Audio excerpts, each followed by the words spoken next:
Hari ini kita dijajah dengan riba. Dijajah. Kita tuh bukan lagi dipermainkan tapi sudah dijajah. Dengan apa? Riba global. Kenapa utang negara kita tidak semakin berkurang? Semakin bertambah. Dan mengapa utang kita tidak bisa diatasi? Sehingga dicari sedemikian cara untuk menutupnya. Tidak akan ketemu, Pak. Akhirnya apa? Gali lubang, tutup lubang. Dan itu juga diancam oleh Allah. Gali lubang, tutup lubang itu. Nabi kata dalam hadisnya, kalau praktik gali lubang, tutup lubang itu diancam oleh Allah. Sangat diancam oleh Allah. Karena apa? Kita menggali dengan riba, kita tutup dengan riba. Kapan selesainya? Tidak akan ada selesainya, Pak. Dan ini yang menjadi persoalan kita hari ini. Maka kalau kita tidak pengen ikut berjuang membangun bank syariah, setidaknya jangan melecehkan dan merendahkan. Mungkin Bapak Ibu pernah mendengar kasus BLBI. Tahu ya Bapak Ibu ya BLBI ya? Kasus BLBI itu, bantuan likuiditas itu pernah disoroti oleh seorang ilmuwan Indonesia. Namanya Ahmad Eranius Tika. Dalam judul bukunya Politik Ekonomi. Apa kata beliau? Salah satu kesalahan yang terjadi ketika kasus BLBI itu adalah ketika bantuan atau pinjaman yang diberikan IMF, International Monetary Finance itu kalau saya tak salah, atau fund, itu pinjaman itu Pak langsung diberikan kepada bank-bank yang kolaps tadi. Setelah diberikan kepada bank-bank yang kolaps tadi, itu yang punya bank itu kabur ke Singapura. Sehingga mohon maaf, tidak sanggup bayar hutang jadinya Pak. Jadi bukannya bank itu semakin bagus, tapi justru mohon maaf, mereka itu tutup. Ada yang merger, ada yang kabur ke Singapura. Sehingga mohon maaf, Indonesia kan nggak sanggup bayar tuh. Apa yang terjadi? Ternyata ada kesepakatan Pak. Kesepakatan yang dibangun oleh Indonesia dengan IMF ketika itu, kalau tak sanggup bayar, dia harus mengembalikan 2 kali lipat. Itu kasus yang terjadi sampai saat ini kita tidak sanggup bayar. Dan kenapa tidak diungkit? Nah, itu pernah dipertanyakan Pak kepada Gubernur Bank Indonesia ketika itu, Budiono. Ditanyain tuh Pak sama Pak Budiono. Dan kasus itu kan tidak mau diungkit tuh. Kenapa nggak mau diungkit? Nanti kita bahas, bukan masalah BLBI-nya, tapi ada kaitannya dengan ribanya. Kenapa mereka tidak mau diangkat itu? Karena ternyata yang terlibat tuh banyak. Satu. Apa kemudian masalah yang lain? Ternyata bantuan yang diberikan kepada pihak bank-bank yang kolaps tadi tanpa syarat, diberikan secara cuma-cuma. Dan tidak ada kesepakatan penekanan harus pengembalian, tidak ada. Itu yang dikritik oleh para politikus ketika itu. Termasuk salah satunya yang paling kental ikut mengkomentari itu dan bahkan meminta dan mendesak pemerintah itu, Ihsanuddin Nursi, yang ketika itu menjadi anggota dewan. Nah, ini pengamat politik internasional kita.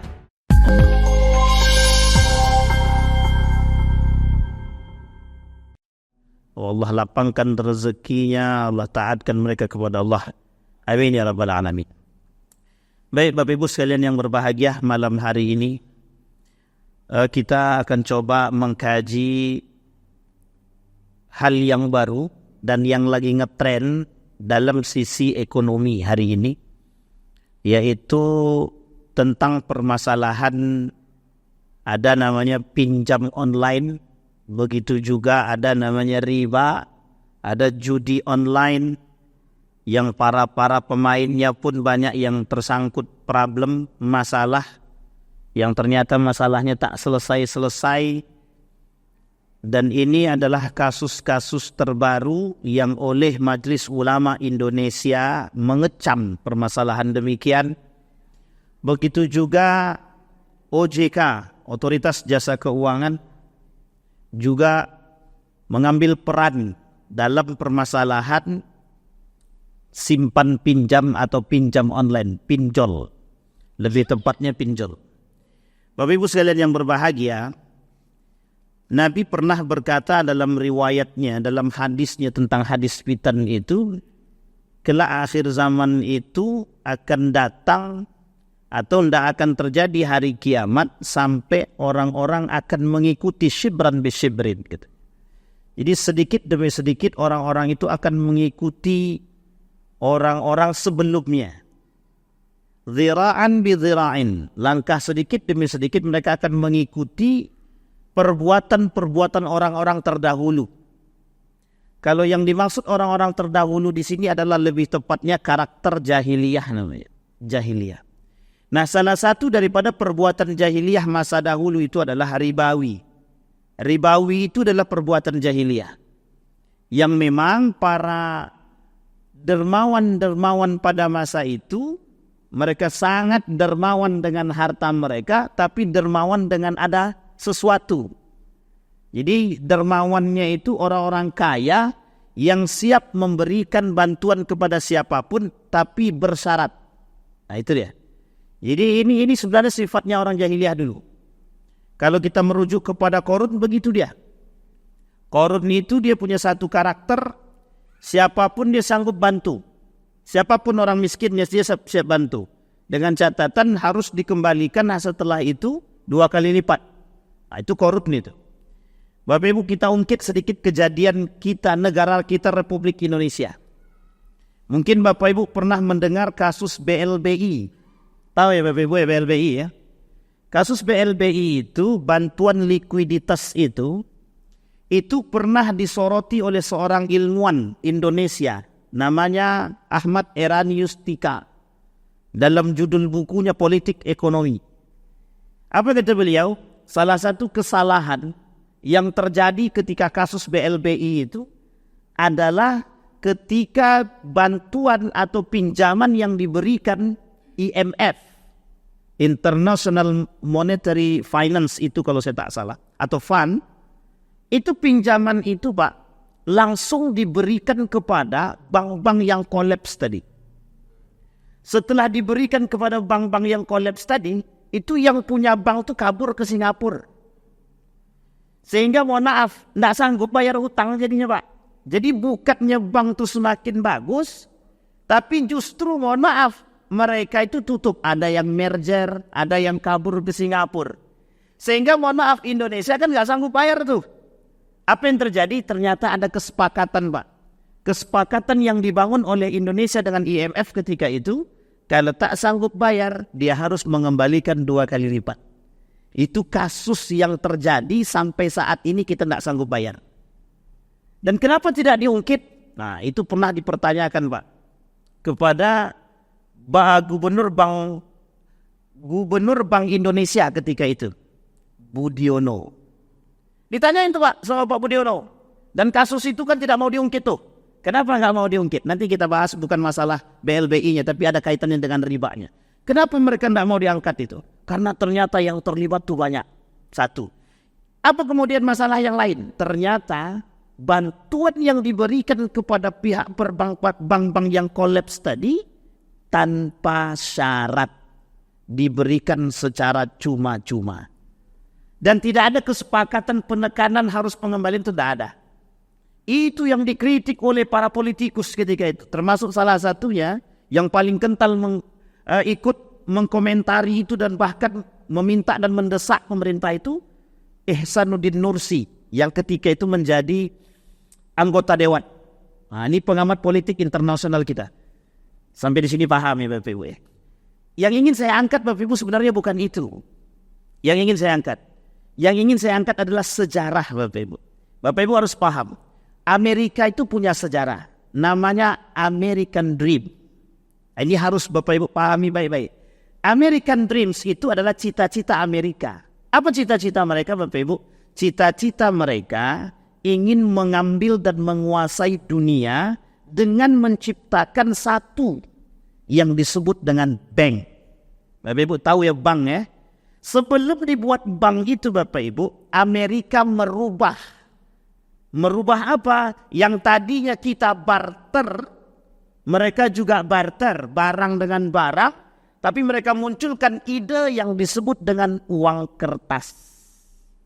Jadi itu idenya Pak, yang punya ide itu adalah Amerika. Sehingga mereka buat uang kertas yang kemudian uang kertas itu harus di backup, harus ada yang membackup-nya, Pak. Apa backupan pertama? Backupan pertamanya adalah emas. Ini adalah strategi yang dibangun.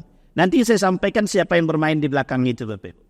Jadi ketika dibangun itu, uang kertas tadi itu kan memudahkan. Semua orang berpikiran sama. Pada masa sahabat Nabi, terkhusus pada masa tabi'in, itu sudah pernah terjadi. Bahkan dulu emas itu adalah alat yang digunakan untuk transaksi. Emas itu. Sekarang kan emas digunakan untuk perhiasan. Kalau dulu kan tidak. Dinar dirham. Dan ada sejarah kenapa dinar dirham itu hilang sampai sekarang ini, itu ada sebabnya. Sebab musababnya di situ nanti. Singkat cerita Bapak Ibu, uang kertas dibangun. Setiap perbankan harus membackup, termasuk Indonesia.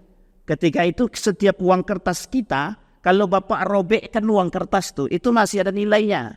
Tidak bisa dibuang sembarangan, ada nilai. Kalau sekarang tak ada nilai lagi, Pak. Itu nilainya apa? Karena di backup dengan emas. Emas habis, tak bisa lagi di backup. Di backup pakai perak. Perak tak ada lagi alat backup sampai sekarang. Makanya mohon maaf Bapak Ibu, kalau punya uang robek sekarang agak sulit untuk tukar di bank itu. Sulit untuk tukar di bank itu. Kalau dulu enggak. Kita masih tahu betul itu, kita pasti punya uang, robek itu duitnya itu pada angka 0, 100 itu bisa kita tukar. Dapat yang baru mana? Karena ada backupnya. Dan ini terjadi Bapak Ibu di Amerika. Dan mereka yang membangun, ada kelompok-kelompok tertentu. Ternyata Bapak Ibu yang mereka sisipi adalah di situ adalah permainan ribawinya. Permainan ribanya itu. Dan ini cita-cita Amerika. Amerika selalu memberikan pinjaman tapi dengan catatan pengembaliannya harus dengan 2 kali lipat dengan bunga tertentu. Sehingga perangnya Amerika dengan Cina itu sebenarnya bukan hanya perang antara ekonomi saja. Tapi bayangkan, Cina berani memberikan pinjaman kepada anak-anak orang-orang yang mau berwirausaha dengan bunganya 0,0 sekian persen. Bahkan yang paling terendah 0,02%. Itu Cina. Sehingga mohon maaf kata orang Cina itu pokoknya wajib berdagang. Bapak Ibu pernah dengar kalimat ya? Utlubul ilma walau bisin. Tuntutlah ilmu walaupun harus ke negeri Cina. Yang dimaksud oleh para ulama bagaimana tijarahnya Cina. Perdagangan Cina. Bapak Ibu lihat bagaimana orang Cina berdagang. Sampai tusuk gigi di negara Republik Indonesia ini, bambunya dari kita diambil dari Kalimantan. Setelah dibawa mentah ke sono, dibeli dengan murah, balik ke sini jadi tusuk gigi kita yang beli. Padahal kita bisa buat sendiri. Cuman mungkin ketahanan daya tahan bambunya tidak sama. Bayangkan sampai sekecil itu, sampai Cina katakan, setiap orang di antara masyarakat Cina itu harus berdagang. Dan itu Bapak Ibu ada filosofinya. Nah mereka wajib berdagang, perbankan, bank sentral Cina itu siap memberikan pinjaman dengan bunga 0,02%. Saking rendahnya. Coba kalau kita kembalikan kepada kita, negara kita. Pinjam uang ke bank kira-kira berapa bunga banknya? Bunganya. Paling tinggi 5, paling rendah 2. Ada 6 sekarang Pak. Wah itu udah naik berarti naik tingkat. Dulu 5. Tahun 2010 itu masih 5. 2015 masih 5. Sekarang sudah 6. Wah itu tinggi sekali. Bunga tuh Pak, bunganya. Ini belum kaitan dengan agama. Masih pada aspek sejarah. Bayangkan cara Amerika ingin meraup keuntungan dengan gaya demikian. Cara Amerika bukan butuh uang kertasnya. Amerika butuh emasnya. Gimana cara mengambilnya? Ketika terjadi perang antara Inggris dengan Perancis, yang menang Perancis, yang kalah Inggris. Tapi apa yang terjadi? Ketika Inggris kalah, Perancis yang menang, Amerika sudah duluan buat berita, rilis berita pertamanya yang menang Inggris. Sehingga apa yang terjadi? Kepercayaan masyarakat dunia para investor jatuh Pak. Tidak ada lagi yang percaya kepada Perancis. Ternyata berita Amerika yang pertama kali mengatakan kemenangan untuk Inggris. Sehingga apa yang terjadi? Hancur Pak Perancis. Padahal menang. Yang terjadi apa? Perancis jual aset Pak. Salah satu aset yang dijual adalah emas. Yang menang Prancis, yang jual aset Prancis. Dalam berita yang menang dalam berita yang menang Inggris, yang kalah Prancis. Pada perang yang sebenarnya yang menang Prancis, kalah Inggris. Hanya karena media yang dikeluarkan oleh Amerika, karena itu ketika itu campur tangan Amerika, habis Pak semua Pak. Emas Prancis itu habis. Yang dimiliki mereka habis Pak, kalah, runtuh langsung. Apa yang ingin kita angkat? Cara mereka ingin meraup keuntungan tadi, berbagai macam model dilakukan. Ini dalam bahasa ekonomi disebut dengan riba globalisasi atau riba global namanya. Jadi jangan kita remehkan permasalahan riba itu Pak. Permasalahan riba itu permasalahan yang paling berbahaya dalam tatanan ekonomi. Maka wajar ketika Allah mengatakan permasalahan riba itu, kalau masih kalian bermain dengan riba, fa'dzanu biharbin minallah. Kalau kalian masih bermain dengan riba, kata Allah, siap-siap. Kami perangi, kata dia. Bahasa perang ini Bapak Ibu, tidak bisa dipahami sederhana. Apapun yang kita dapatkan dari hasil yang riba tadi, dianggap dari hasil yang haram, Allah perangi, Allah cabut keberkahan dia sedikit demi sedikit. Dapat 100.000 hilang 1 juta. Dapat 1 juta hilangnya bisa 10 juta. Artinya apa? Cara hilangnya itu drastis dengan berbagai macam model Pak. Maka Allah tak main-main Pak. Tak main-main, unsur riba itu tak main-main. Allah sebutkan tak main-main. Bahkan kata Allah, la ta'kulur riba. Jangan kalian makan riba. Itu jangan ancaman. Jangan ancaman itu. Sampai sekian beratnya. Tapi uniknya adalah hari ini itu bermunculan model-model riba global. Apa contohnya? Salah satu yang paling sederhana itu adalah Bitcoin. Bapak Ibu tahu Bitcoin ya? Nah, kapan-kapan kita bahas sedikit demi sedikit Pak. Itu penting Pak. Tatanan global dunia mainnya di situ. Mereka tidak pengen lagi duit itu pakai kertas. Mereka maunya duitnya pakai elektronik. Masih ingat ya kartu kredit? Bapak Ibu masih ingat ya kartu kredit? Itu awal mula gerakannya begitu, kartu kredit. Jadi orang pergi ke mall tidak bawa duit kertas lagi sekarang. Duitnya elektronik bisa pakai kartu kredit. Sekarang udah canggih lagi. Tidak perlu pakai itu lagi, pakai apa Pak? Kris. Sebelum kris gitu. Nah sekarang ada model baru yang disebut dengan Bitcoin. Bitcoin. Dan itu cara mereka ingin meraup keuntungan. Dan ini Bapak Ibu permainan Bitcoin ini itu permainan dengan base data atau database. Wih, ini berat Pak.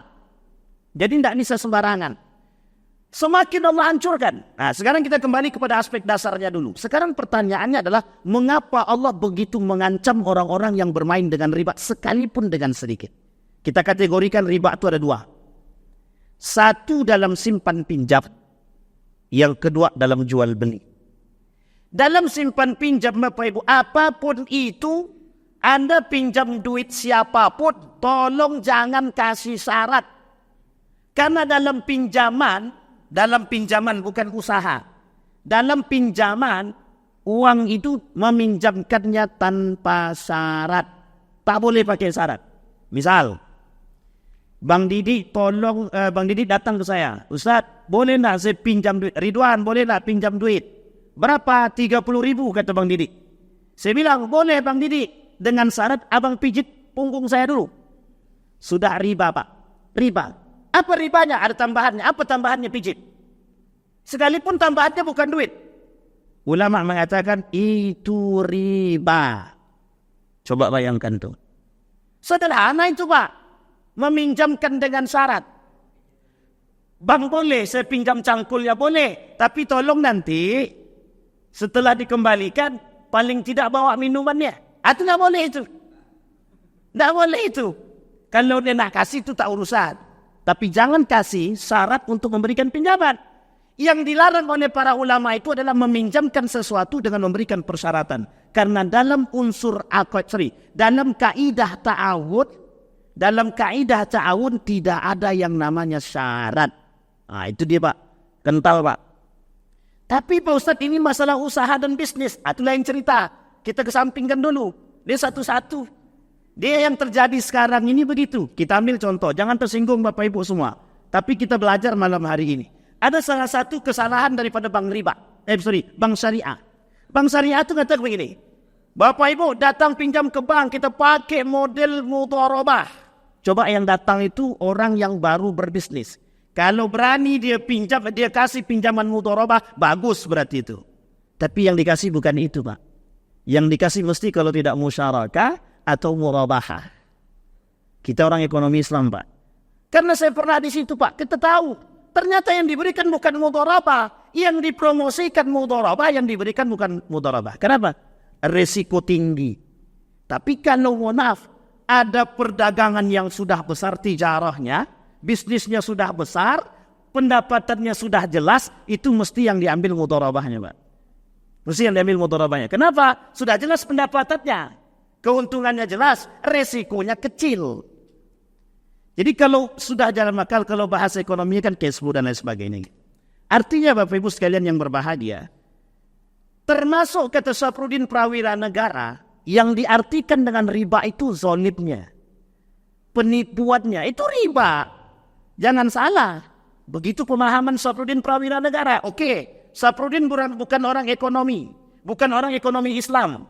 Bukan orang yang mengerti agama, tapi orang yang pertama meletakkan pondasi ekonomi Islam di Indonesia dalam aspek sejarah, Syafruddin Prawira Negara. Selaku ketika itu Presiden Republik Indonesia Serikat RIS. Dan orang yang pertama menjadi Gubernur Bank Indonesia. Siapa dia Syafruddin Prawira Negara? Sejarah mengakui, Pak, beliau memahami konteks riba. Dalam tulisan beliau itu arti riba diartikan sebagai kezaliman. Nah, coba bayangkan, Pak. Jadi ternyata kaitan riba ancaman Allah banyak, bukan hanya sekedar halal haram, tapi lebih kepada permasalahan kezaliman. Satu, ketidaktaatan umat muslim terhadap Allah. Yang kedua, kezaliman yang mereka lakukan. Yang ketiga, ada aspek yang lain, tipu daya. Tipu daya. Yang keempat barulah disebut dengan ziyadah. Makanya Allah mengecam sekecam-kecamnya, Pak. Orang-orang yang bermain dengan riba. Sangat Allah perangi, sangat Allah perangi. Makanya mohon maaf Bapak Ibu sekarang muncul model-model yang lain. Tapi uniknya adalah orang masih tak sadar.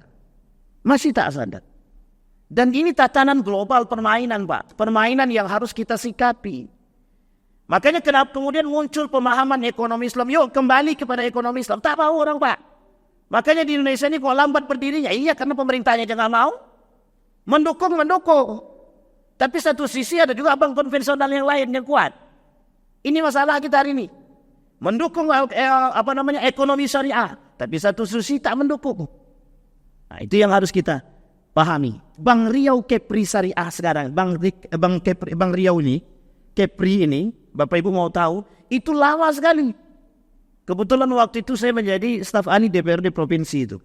Dan termasuk orang yang ikut membaca laporan itu sebelum disahkan menjadi Bank Riau Kepri Syariah itu. Lama tuh, Pak, lama. Datanya sudah lama datang, hampir setahun kalau saya tak salah. OJK sudah mengesahkan. Yang belum mengesahkan cuma satu, anggota Dewan DPRD provinsi. Itu butuh Bapak, kalau saya tak salah sekitar 6 bulan. Belum lagi hilang datanya. Setelah datanya itu hilang, barulah kemudian dicari, Pak. Artinya apa? Pendukung kurang. Yang mendukung terbentuknya ekonomi syariah ini kurang. Tak banyak. Sehingga mohon maaf Bapak Ibu, Bank Muamalat sudah tahu ya Bapak Ibu ya, Muamalat mulai terasa sedikit demi sedikit. Sekarang diambil alih. Ketika diambil alih oleh negara asing kita protes. Ketika diambil oleh orang pribumi, satu pun tak ada yang mau nabung ke situ. Takut, ribet dan lain sebagainya dengan alasan sedemikian rupa. Bayangkan Bapak Ibu sampai umat muslim berani mengatakan, kami tak mau ke bank syariah, ribet, susah, mahal. Berarti masuk surga tak mau, masuk neraka mau. Itu aja bahasanya lagi. Masa iya? Ya memang begitu. Kalau kita berani menjalankan, mohon maaf, kaidah-kaidah syariah, fatwa-fatwa yang sudah difatwakan oleh Majelis Ulama Indonesia, kita setidaknya kalaupun salah Bapak Ibu, kita tak dapat dosa. Kalau salah kita tak dapat dosa. Karena sudah dapat nilai 1 pahalanya. Kalau betul kita dua, artinya kita berjuang sama-sama. Hari ini kita dijajah dengan riba. Dijajah. Kita tuh bukan lagi dipermainkan tapi sudah dijajah. Dengan apa? Riba global. Kenapa hutang negara kita tidak semakin berkurang? Semakin bertambah. Dan mengapa hutang kita tidak bisa diatasi? Sehingga dicari sedemikian cara untuk menutupnya. Tidak akan ketemu, Pak. Akhirnya apa? Gali lubang, tutup lubang. Dan itu juga diancam oleh Allah. Gali lubang, tutup lubang itu. Nabi kata dalam hadisnya, kalau praktik gali lubang, tutup lubang itu diancam oleh Allah. Sangat diancam oleh Allah. Karena apa? Kita menggali dengan riba, kita tutup dengan riba. Kapan selesainya? Tidak akan ada selesainya, Pak. Dan ini yang menjadi persoalan kita hari ini. Maka kalau kita tidak pengen ikut berjuang membangun bank syariah, setidaknya jangan melecehkan dan merendahkan. Baik, kembali kepada masalah riba tadi. Nah, itu yang pertama, pinjaman, Pak. Tolong kalau masalah pinjamannya harus hati-hati. No syarat. Makanya Bapak Ibu kalau nampak debt collector, kalau ada orang-orang saudara-saudara kita yang terlilit hutang terhadap debt collector, kalau memang tidak besar-besar betul, kalau bisa bantu-bantulah. Kalau tak bisa bantu, datang ke masjid, bilang sama masjid, pakai duit masjid tak ada masalah.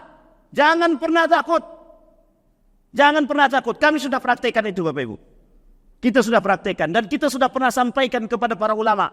Boleh tidak masjid, uang infak masjid itu kita gunakan untuk membantu rakyat-rakyat kita yang terlilit hutang. Kalaupun tak banyak sedikit. Tak ada masalah, diperbolehkan. Karena itu masuk dalam unsur sosial. Makanya Masjid Joko Karian begitu modelnya, Pak. Masjid Joko Karian itu modelnya begitu. Kalau ada yang terlilit hutang, diambilnya dari masjid. Berapa hutangnya? 100 juta dibayarnya 100 juta. Berapa hutangnya? 45 juta dibayar 45 juta. Jadi dia tidak pengen. Itu kalau orang yang sudah sangat frustasi, Pak, yang sudah tidak tahu lagi cara bagaimana, datang ke masjid. Tapi kalau masih ada cara yang lain, masih bisa jual tanah, masih bisa jual mobil, jangan datang ke masjid. Itu mencari untung aja namanya itu. Hutangnya berapa? 50 juta. Mobilnya 3. Dijual tak mau. Itu namanya menyiksa masjid namanya itu, Pak. Sudah tak mau datang bantu masjid, tapi kemudian bisa minjam uang ke masjid untuk menyicil hutang. Ini lain cerita, Bapak Ibu. Sampai di sini paham ya, Bapak Ibu ya? Ini masalah pinjaman. Sehingga Bapak Ibu, permasalahan pinjaman itu, riba yang ada di dalam pinjaman terkait pada tambahan dan syarat. Maka kita tidak boleh memberikan pinjaman kepada orang lain, tetapi dengan memberikan syarat. Tapi bagaimana kalau dengan, mohon maaf Pak Ustadz, kalau kami pakai jaminan bolehkah? Ad-diman atau daman boleh, tak ada masalah. Asalkan tolong jaminan orang jangan dipakai. Hukumnya ada.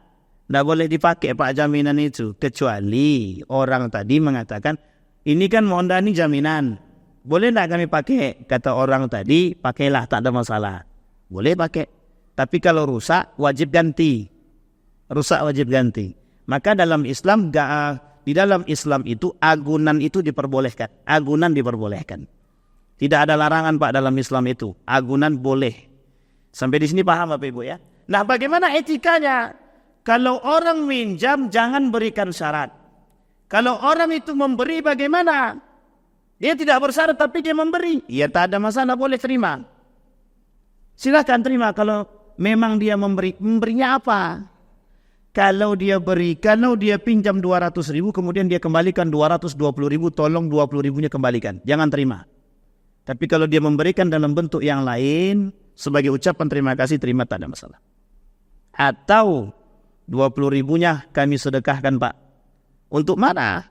Masukkan ke masjid boleh, anak yatim boleh, silahkan, tak ada masalah. Dan itu tidak ada masalah, oleh para ulama diperbolehkan. Kemudian yang kedua etiknya apa? Menagih hutang. Tolong ini baik-baik Pak. Cuman 3 Pak. Yang pertama kata Nabi, tagih dengan cara yang baik. Boleh. Menagih hutang itu wajib. Saya cuman mengingatkan kepada Bapak. Bapak punya hutang dan janji Bapak tanggal sekian, tolong kembalikan. Harus diingatkan. Kalau tidak diingatkan berarti Bapak sedang mengajak kawan Bapak ke dalam neraka. Atau Bapak membiarkan dia masuk ke dalam neraka. Berarti kami harus ingatkan. Iya, harus ingatkan. Itu yang pertama. Tapi ingatkan cara baik. Kau balik dulu. Itu tidak boleh pula. Tidak boleh. Yang kedua, kalau dia tak mampu mengembalikan semuanya, tolong kembalikan setengahnya. Tak mampu dia kembalikan setengahnya, tolong kembalikan semampunya. Tapi ini Bapak Ibu, tolong ini melihat karakter. Karena hari ini orang akan mencari yang itu. Dia berharap kalau bisa, berharap dia orang yang dihutangi itu mengikhlaskan. Nah, itu harapannya sekarang itu. Aku pinjam duit kau ya, nak balik-balik. Minjam setiap hari nelpon. Ini minjam. Pas ditagih, alhamdulillah, setahun sekali nelponnya. Pas ditagih, tak mau dia kembalikan. Nah, ini yang uniknya Pak. Bapak Ibu sekalian yang berbahagia, berani pinjam, berani mengembalikan. Tolong tanggung jawab. Terjadi gesekan, terjadi pertikaian karena harta demikian pinjaman itu disebabkan karena apa? Karena orang-orang yang meminjam itu tidak bertanggung jawab. Tolong Bapak Ibu ini perhatikan baik-baik. Tapi Bapak Ibu, pinjaman itu aib. Pinjaman itu aib. Jangan pernah ceritakan kepada orang lain kalau ada saudara kita minjam kepada kita. Jangan. Nah, nanti ini ada kaitannya dengan pinjaman online Bapak Ibu. Jangan pernah ceritakan. Karena itu aib. Menampakkan kerendahan orang di hadapan orang lain. Itu tidak baik. Tetapi Bapak Ibu, kita berhak menagih hutang itu. Berhak Pak, karena itu adalah haknya kita. Datang baik-baik, tagih baik-baik. Nah, orang yang berhutang tolong sadar diri. Ketika berhutang minta ampun baiknya, menelponnya, berbicara dengan bahasa yang baik, lembutnya bukan main. Ketika ditagih, mohon maaf. Itu naik pitam kita dibuatnya. Naik darah dia pula lagi. Dia yang berhutang, dia pula yang naik darah. Nah, ini yang kadang-kadang susah nih Pak. Terjadi ini beberapa hari yang lalu. Berantem di tengah jalan Pak. Hutangnya 15 juta. Tidak dikembalikan. Sudah hampir setahun. Janjinya cuma 3 bulan. Di tengah jalan ditonjok sama kawan tuh. Diminta mobilnya. Katanya mobilnya dijadikan jaminan. Ketika dijadikan jaminan, dipinjamnya untuk mengantar barang dan lain sebagainya. Kawan tadi dipinjamkan. Singkat cerita apa? Dah naik pitam, berantem tengah jalan. Kedua-duanya salah. Salah kedua-duanya. Kenapa begitu? Yang satu tak bisa kontrol emosi, yang satu tidak punya adab, yang satu tidak punya etik. Dan kedua-duanya salah. Dan ini kemudian menunjukkan bahwa orang-orang itu perlu mengerti adab dan etika dalam simpan pinjam. Makanya Bapak Ibu, di dalam agama pinjaman itu wajib ditulis. Wa idza tadayantum bidainin ila ajalin musamman faktubuhu wal yaktub bainakum katibun bil adl. Tulis, wajib. Menulis sekalipun cuma 20.000, tulis.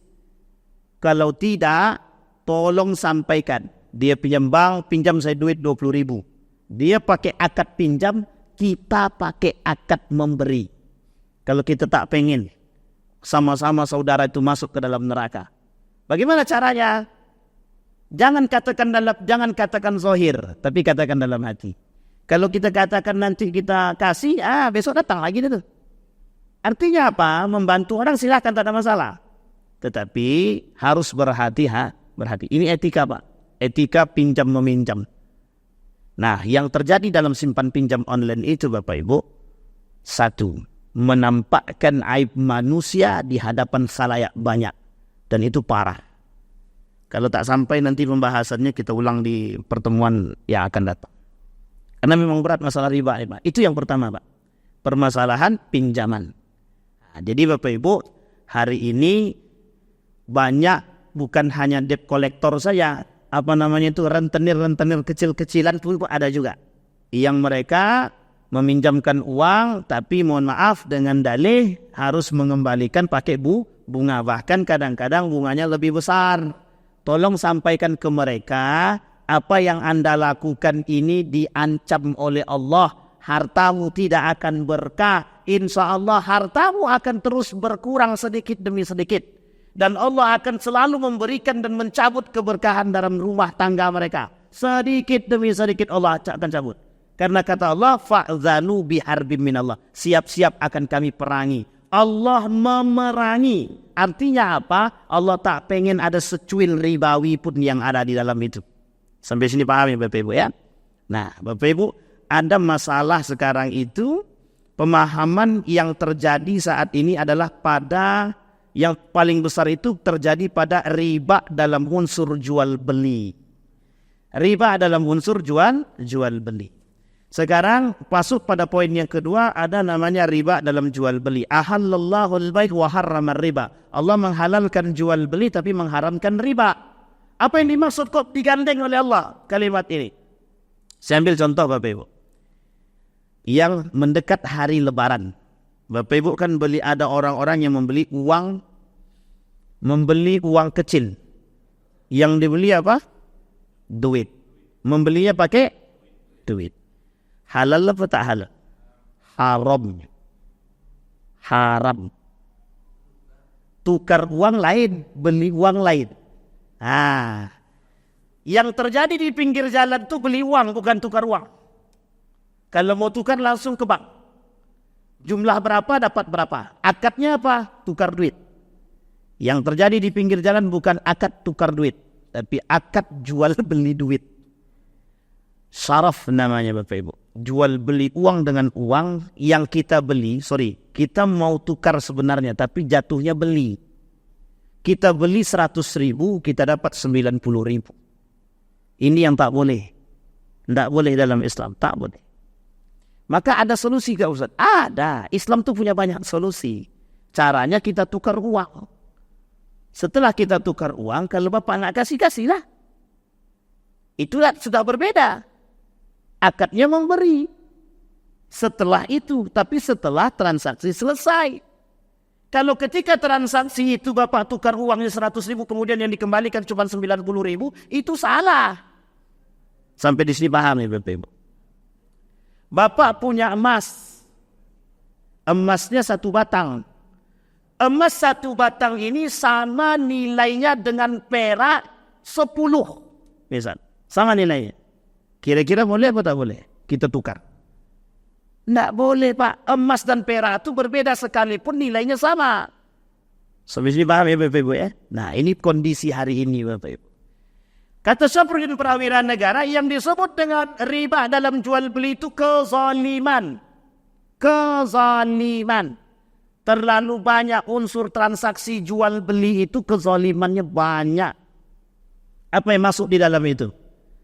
Orang dalam jual beli itu Bapak Ibu banyak unsur penipuan, banyak unsur penggelapan, banyak ketidakjujuran, banyak monopoli, pokoknya banyak sekali Pak. Tadlisnya ada, penipuannya, ghararnya, ketidakjelasan, kemudian ribanya ada, spekulasinya ada, apa lagi? Judi ada.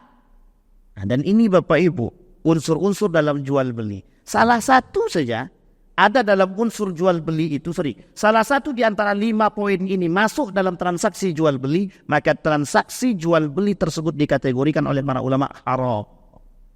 Sampai sini paham ya Bapak Ibu? Contoh, Bapak Ibu jual baju, tapi baju itu koyak. Bapak Ibu tak kasih tahu kalau baju itu koyak, namanya tadlis, penipu atau penipuan. Maka hukum transaksi jual beli tadi tidak sah. Oleh para ulama sebagian mengatakan itu yang disebut dengan riba juga. Sampai sini paham ya Bapak Ibu ya? Berat Bapak Ibu, memang berat. Tapi ini yang kemudian dimanfaatkan. Ini kita belum masuk dalam tatanan global, masih dalam tatanan biasa saja. Maka mohon maaf, yang diancam itu yang seperti apa? Yang seperti itu Pak. Yang tadinya mohon maaf akadnya berbeda, akad awalnya membeli tapi kemudian harganya kemudian berubah-ubah. Masal contoh kredit. Kredit boleh. Tak ada salah dalam Islam, boleh. Cuman dengan catatan kredit yang seperti apa. Bapak beli mobil. Mobilnya anggaplah Avanza. Harga aslinya 200 juta. Harga kreditnya 250 juta. Bapak Ibu pilih yang harga kredit 250 juta dengan cicilan. Boleh. Yang tak boleh itu bagaimana? Harga aslinya 200 juta. Bapak ambil kredit tapi tidak tahu harga kreditnya berapa.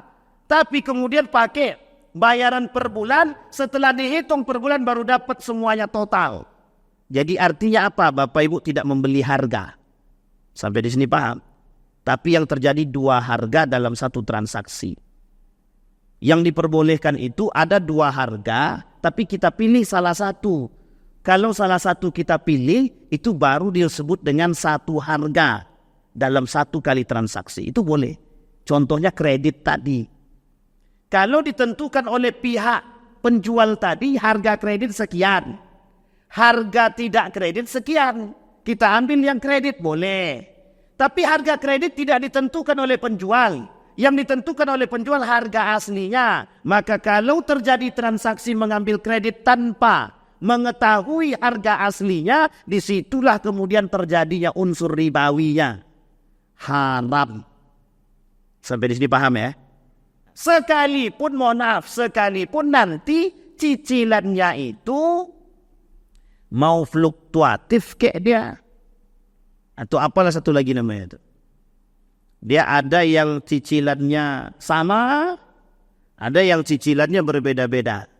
Yang dilarang ada yang agama adalah cicilan yang berbeda-beda dengan harga yang tidak ditentukan. Bapak Ibu, hari ini semua para showroom itu bekerja sama dengan leasing. Dan tidak ditentukan harga kreditnya. Sampai sini paham Bapak Ibu ya? Sehingga yang terjadi apa? Unsur ribanya yang dimunculkan. Ini yang menjadi masalah. Tapi kalau Bapak Ibu berani katakan, saya mau cicil. Tapi saya ambil kredit dengan harga yang cukup mahal, misalkan 250 juta, tapi saya kredit. Tidak ada masalah, boleh saja. Tapi jangan kerjasama dengan bank konvensional. Mandiri, BCA, IMF, bukan IMF. BIF atau BIF itu kalau saya itu. Sama saja Pak. Adira, itu leasing, mohon maaf, jangan tersinggung. Itu leasing semua itu Pak. Dan mohon maaf betul itu. Semuanya pakai bunga. Kalau mereka katakan nol bunga, itu lain cerita. Kita lihat dulu transaksinya apa. Nah, ini yang sulit itu di situ Pak. Tapi dah terlanjur selesaikan. Kalau sudah terlanjur selesaikan. Yang sudah terlanjur tolong selesaikan cepat. Kalau sudah selesai, alhamdulillah, tak usah diulang lagi. Karena itu yang terjadi Pak, keberkahannya tidak ada. Entah tergoreslah mobil tu, tabrakanlah mobil tu, cepat rusaklah dan lain sebagainya. Ada saja yang kemudian terjadi. Tolong itu diperhatikan betul. Sama Honda juga begitu. Beli Honda, beli motor ya, mau beli motor sama. Tolong leasing itu diperhatikan betul. Sekarang ini pihak perbankan syariah, pegadaian syariah, dan beberapa asuransi syariah sudah menyediakan layanan-layanan demikian. Kalau kita bisa pakai dengan cara syariah, kenapa harus pakai yang lain? Tapi syariah mahal kali Ustaz. Nah, itu masalah kita hari ini Pak. Syariah itu mahal kali gitu.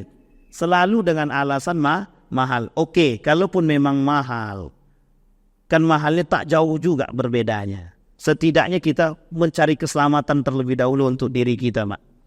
Saya mengatakan sekalipun itu mahal, tapi carilah keselamatan untuk diri kita. Masalah tak selamat itu bukan masalah kita, betul.